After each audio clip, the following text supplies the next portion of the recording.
Who predicted it didn't come in, but there is the first print of this preliminary number, and it is toward what we heard from Dr. Englander Scarlett. I'm going to suggest negative 911 is a wow statistic. Yeah, it definitely raises eyebrows, definitely at the far end of what economists were looking for. And you're looking at moves in the Treasury market. The 10-year yield has now gone negative.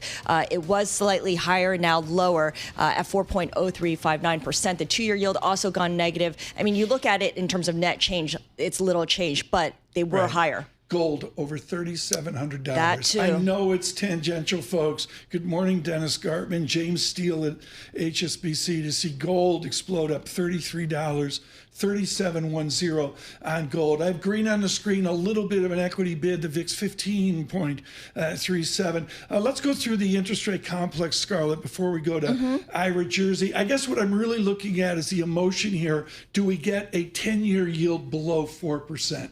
Well, I don't see it yet. No, not yet. It's flat at 4.0379% because we like to go out several decimal points. Curve flattening here, and of course the 10-year real yield comes in really at the bottom end of the recent range, 1.67% on the inflation-adjusted, the residual 10-year real yield. We begin strong in this special edition of Bloomberg Surveillance with Ira Jersey of Bloomberg Intelligence. Ira, I guess we see an economic statistic, 300,000 or so off the mark.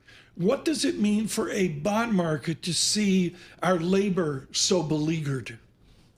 Well, I think these revisions are very hard to forecast. I mean, by definition, because they cover such a long period of time, but the fact that we had even slower employment growth than we thought.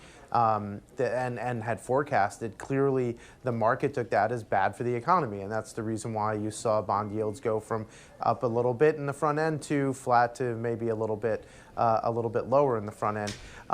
Importantly, I think here it just shows that the Federal Reserve has to take this into consideration when they deliberate next week what to do with interest rates, and it just solidifies even more that they're going to cut next week. And I suspect that it might actually give some of the people who are on the fence about the timing of cuts to not only cut in September, but also do a string of cuts and cut again in October, December, and January as well.